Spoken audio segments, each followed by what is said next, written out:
I watched 10 shows that lost Netflix $1 billion. Netflix has spent billions of dollars making TV shows and movies. Some of them are the biggest hits in the world. But what about the ones that cost a fortune and nobody watched? Today, we're counting down 10 Netflix shows that cost hundreds of millions. And were total disasters. Budgets so big they could buy a small country, only to get canceled after one season. These aren't just bad shows.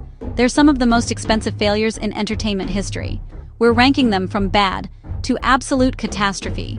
We'll break down why they failed. Massive stars, insane VFX, that turned into megaflops. Superhero shows fans hated. And sci-fi so confusing, nobody understood it. Netflix burned a mountain of cash. And we're going to figure out what went wrong. For every Stranger Things that makes $1 billion, there's a show that loses hundreds of millions. Get ready. We're exposing Netflix's biggest money pits. Let's get into it. First up, The Get Down, an epic musical drama from visionary director Baz Luhrmann. Set in the South Bronx, telling the birth of hip-hop. Vibrant, stylish, ambitious. Netflix poured an estimated $120 million into just the first season. But perfectionism, rewrites, reshoots, and delays sent costs spiraling. Instead of a well-oiled machine, it became a runaway cash burn. Released in 2 parts, it confused some viewers and drew mixed reviews. Critics praised the spectacle and music, but knocked the unfocused story and thin characters. For a 9-figure season, mixed reviews are a death sentence, and the audience didn't show. Cancelled after 1 season, a harsh lesson that vision without tight execution is a very expensive flop. Next, Marco Polo, Netflix's answer to Game of Thrones, priced like it too. $90 million for season 1. Huge sets, thousands of costumes, globe-trotting shoots. It looked incredible. Sweeping vistas, lavish interiors, epic scale. But audiences found it boring. Slow pacing, endless dim conversations, low on adventure. A passive hero in a passive story. Not great for a globe-trotting epic. Despite lukewarm response, Netflix doubled down with season 2. It didn't help. After 2 seasons and an estimated $200 million lost, Netflix pulled the plug. Marco Polo proved you can't buy a hit. Story and pace still rule. Make the most beautiful show in the world.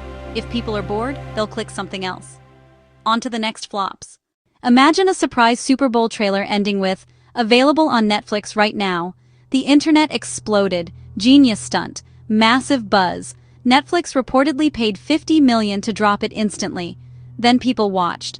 Brilliant marketing, really bad movie. It began as God Particle, retrofitted into Cloverfield. Messy edits, forced ties, convoluted plot, baffling choices, remembered for the stunt, not the film.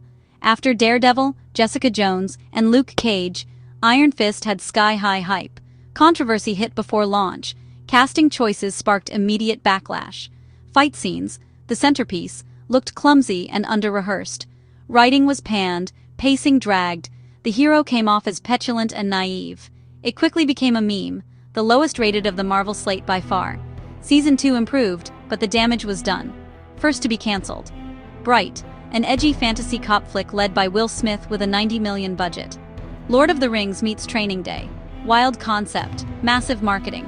Huge clicks on launch, one of Netflix's most watched originals. But critics despised it. Shallow allegory, weak world building, generic buddy cop plot. The disconnect was stark. Massive views, abysmal reviews. Is that success? The sequel stalled, the buzz faded, lots of clicks, little respect. Bright was loud, expensive, widely viewed, and still a flop. Views aren't love. The Island, like it was written and shot in a weekend. Wooden acting, clunky dialogue, bargain bin production. Nonsensical twists and out-of-place sci-fi turned it into a hate-watch punchline. Universally panned, a public humiliation that came and went in a flash. Death Note is sacred. The 2017 film misunderstood its soul. A brilliant manipulator was rewritten as a whiny, impulsive screamer. Complex cat and mouse reduced to rushed action and teen angst. Casting and relocation controversies fueled backlash. Critics called it messy and shallow. Jupiter's Legacy cost about $200 million for 8 episodes, a multi-generational superhero saga. It tried to be everything at once and nailed none of it. Slow pacing, confusing timelines, and infamous wigs undercut the epic intent. Viewership lagged. Less than a month later, canceled. A financial black hole. Cowboy Bebop, beloved for cool melancholy, became loud and quippy, missing the original's vibe. Episodic noir turned into one big villain arc. Vicious became cartoonish. Despite huge effort and cost, Backlash crushed it, canceled in under 3 weeks.